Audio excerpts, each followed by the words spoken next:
நாகரீகம் எனும் குடிலில் ஏறி வசிக்கத் தொடங்கும் முன் ஒலிகள் அரைக்கூவல்களாய் வடிவம் பெற துவங்கிய காலம் தொட்டு கல் தோன்றி மண் தோன்றா காலத்தில் முன் தோன்றிய மூத்த மொழி நம் அன்னை தமிழ் மொழி.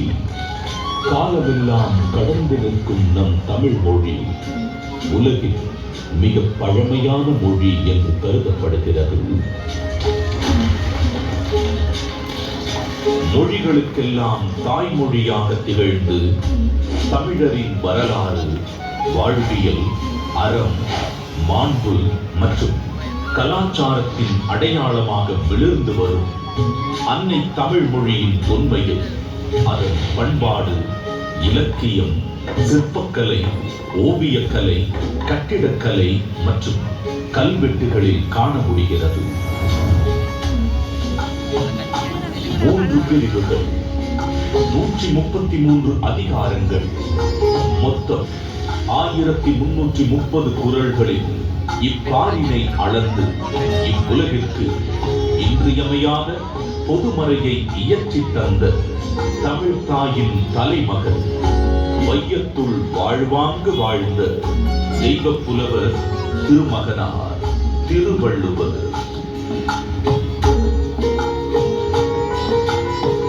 ஐயன் வள்ளுவனின் பிறந்த வருடம் தமிழக அரசால் கிமு 31 என்று வழங்கப்படுகின்றது. சென்னையின் மயிலாப்பூரில் வாழ்ந்ததாக கருதப்படும் இவர் காவிரி பாக்கத்தை ஒட்டி வாழ்ந்து வந்த மார்க் செயின் என்பவரது மகள் வாசுகியை மணமுடித்தார் என்றும் கூறப்படுகின்றது.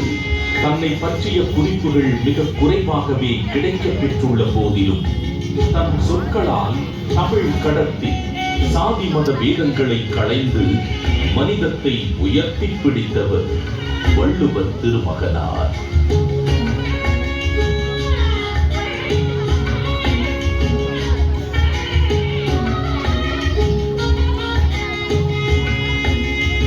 சுமார் 2000 ஆண்டுகள் பழமையான சங்க இலக்கியத்தில் 11 கீழ்கணக்கு நூல்களில் ஒன்றான திருக்குறளை தமிழ் மொழியின் தலை சிறந்த நீதி நூல்களில் ஒன்றென கூறலாம். 1.5 அடியில் 7 சொற்களில் மட்டுமே கொண்டு எழுதப்பட்டு ரத்தின சுருக்கமாக அதே நேரத்தில் மிக ஆழமான கருத்துக்களை வெளிப்படுத்தும் நூலாக மிகச்சிறிய வார்த்தைகளில் மிகப்பெரிய தத்துவங்களை அடக்கியுள்ள நூலாக இருக்கும் திருக்குறள் இன்றும் அது பகுத்தளிக்கும் நெறிமுறைகளுக்காகவும் அது வழங்கக்கூடிய பகுத்தறிவிற்காகவும் தமிழர்கள் மட்டுமல்லாது பல்வேறு மக்களால் விரும்பி போற்றப்படுகிறது.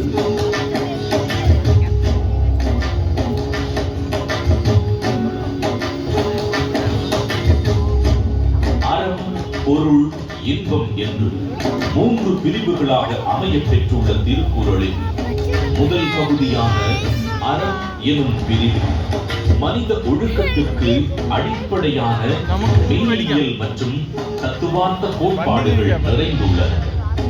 உதாரணத்திற்கு, காலத்தினால் செய்த நன்றி சிறிதெனினும் ஞாலத்தின் மானப் பெரிது எனும் குறள் ஒருவர் செய்யும் உதவி மிகச் சிறியதாக இருந்தாலும் அதை தக்க காலத்தில் செய்தால் அது இவ்வுலகை விட பெரியது என்று கூறுவதன் மூலம் நட்பின் மேன்மையும் உதவி செய்வதன் முக்கியத்துவத்தையும் எடுத்துரைக்கிறது.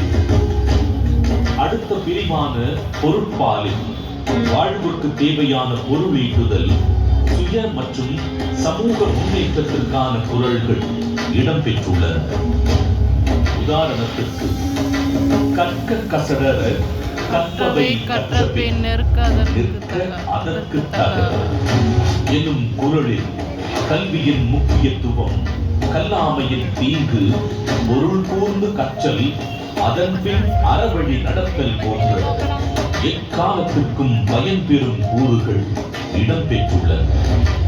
3ஆம் பிரிவான இன்பத்துப்பாலில் இல் வாழ்க்கைக்கு தேவையான அகக்கூறுகள் இடம்பெற்றுள்ளன.